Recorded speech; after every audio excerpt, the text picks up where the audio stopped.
নমস্কার বন্ধুরা, আমি সঞ্চিতাস এসেন্স রেসিপিস ইউটিউব চ্যানেলে আপনাকে স্বাগত। এই সময় যখন বাজারে গেলেই প্রায় প্রত্যেকটা সবজিতেই আপনার বেশ হাতে ছ্যাঁকা লেগে যাচ্ছে অবস্থা, সেই সময়তে একমাত্র সস্তায় আপনি এই রকম পুষ্টিদায়ক একটা শাক কিন্তু পেয়ে যাবেন। একে ইংরাজিতে গ্রিন অ্যামারান্থ বললেও আমরা একে নোটে শাক বলেই চিনি। তো এই নোটে শাকগুলো এই রকম দেখতে হয়।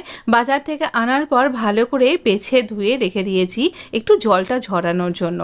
তো এই রকম জল ঝরে যাওয়ার পর ভালো করে, তাহলেও দেখবেন একটা দুটো পাতা একটু পোকা লেগে গেছে, হয়তো বাদ দিয়ে দিলেন, একটা হয়তো পচা পাতা রয়ে গেছে, সেটাকে বাদ দিয়ে দিলেন। এই রকমভাবে একটু ঝেড়ে বুঝে নিয়ে নেবেন। তারপর আমরা ছোট ছোট পাতার ডাঁটিগুলোকে এই রকমভাবে একসাথে করে দেখে নেব, একসাথে গোছ করে নেব। আর আবারও বলছি, ভালো করে ঝেড়ে বুঝে নেবেন, কারণ বর্ষাকাল পোকামাকড় থাকতে পারে। এবার এই রকমভাবে আমরা সব কটা পাতার এই যে দেখুন ডাঁটিগুলো, নরম নরম ডাঁটি, এগুলোকে একসাথে গোছ ধরে নিচ্ছি, মানে হাতে একটা মুঠোর মধ্যে গুছিয়ে ধরে নিচ্ছি। এই রকমভাবে খুব সযত্নে এগুলোকে গুছিয়ে ধরে নিতে হবে, যাতে আপনার মুঠোটা শক্ত করে ধরা থাকে, তাহলে কাটতে সুবিধা হবে। এই রকমভাবে কচি পাতার ডাঁটিগুলোকে নিচ্ছি, আর সেই সময়তেও কিছু ঝাড়াই বাছাই কিন্তু করতে থাকছি। এরকমভাবে যখন গোছানোটা হয়ে গেল, তখন আমরা এটাকে চপিং বোর্ডের ওপর নিয়ে নেব। নিয়ে এবার আমরা মোটা যে ডাঁটিগুলো রয়েছে, যদিও মোটা ডাঁটি তেমন একটা নয়, তবুও তার মধ্যেও যেটা মোটা ডাঁটি অংশটা, সেটাকে কেটে না ফেলে দেব না, খুব দরকারি জিনিস, সবথেকে ইম্পর্টেন্ট, খুব ভিটামিন আছে এর মধ্যে। এটা দিয়ে আবারও আমরা অন্য আরও কিছু সবজি বা আলু টালু মিশিয়ে আরও একটা তরকারি করব। এবার আপনি যতটা ছোট করে কাটতে পারেন, যেমনভাবে বাঁধাকপি কুচিয়ে নেওয়া হয়, ঠিক সেই রকম ছোট ছোট টুকরো করে একে কুচিয়ে নিন। আমি এভাবে বলছি কারণ অনেকেই তো আছেন যারা সবেমাত্র রান্নাঘরে পা দিয়েছেন, ছোট্ট একদম, তাদের জন্য বললাম। আপনি তো পারেনই শাক কাটতে, আমি তো জানি। তো এই রকমভাবে ছোট ছোট টুকরো করে আমরা রেখে দিলাম। এবারে কি করব, এবার কড়াইতে আপনি যে তেলটা খেতে পছন্দ করেন সেই তেলই ব্যবহার করুন। হ্যাঁ, এই রকমই দেখতে লাগবে, এরকমই খেতে তো অপূর্ব লাগবেই লাগবে।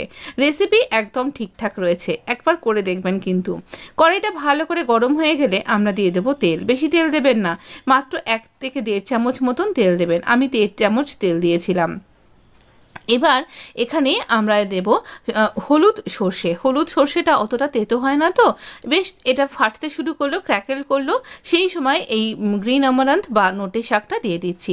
দেবার পর ভালো করে দেখতে মনে হচ্ছে এই এতখানি, সেই বুঝে অনেকখানি নুন হলুদ দিয়ে দেবেন না, অল্প দেখছেন তো এইটুকুনি হয়ে যাবে, তো সেই পরিমাণে দেবেন। ছোট্ট 1 বাটি শাক হয়ে যাবে, সেই পরিমাণে নুন আর হলুদটা দেবেন, খুব বেশি করে দেবেন না কিন্তু, তাহলে খুব নুন চিটা হয়ে যেতে পারে। নুন হলুদ দিয়ে আমরা ভালো করে, আঁচটা একদম লো রাখলেই ভালো হয়, তাহলে ধিমে আঁচে এটা খুব ভালো রান্না হবে।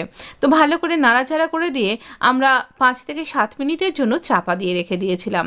বেশ ভালো করে মজে গেছে শাকটা, আবারও ভালো করে নাড়াচাড়া করছি। এবারে একটু চিনি দেব।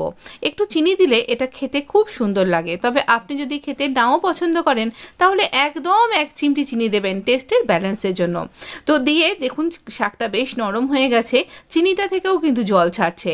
এবারে দিয়ে দেবো আমরা একটুখানি সাদা তিল, আপনার কাছে কালো তিল থাকলেও দিতে পারেন, কিন্তু তিল খাওয়া খুব উপকার কিন্তু, আর এটা শরীরের অনেক রকম উপকারী কাজে লাগে। এবারে দেবো বেশ খানিকটা নারকোল। এই নারকোলটা আমার তাজা নারকোল নয়, নারকোলের পাউডার বা ডেসিকেটেড কোকোনাট আর কি, তবে এটা কিন্তু এর থেকে প্রচুর তেল বের হয়, তাই আমি তেলটা আর একটু কম দিয়েছিলাম। তো এই রকমভাবে বেশ মজে এলে আমি এটা গরম ভাতের সাথে পরিবেশন করব। তার আগে আমি এরকমভাবে পরিবেশন করছি। অনেকে এর সাথে ভাজা বড়ি ভেজে ওপর থেকে ছড়িয়ে খেতে পছন্দ করেন, তবে আজকে আমার কাছে বড়িটা ছিল না। আরেকদিন না হয় বড়ি দিয়ে আপনার সাথে পরিবেশন করে দেখাবো, তবে এটা কিন্তু অনবদ্য লাগে। ওপর থেকে একটুখানি তিল ছড়িয়ে দেবেন, অপূর্ব লাগবে, এটুকুনি বলতে পারলাম। আর স্টিমড রাইসের সাথে পরিবেশন করার সাথে সাথে পরে স্টিমড রেসিপিটা আমার চ্যানেলে দেখতে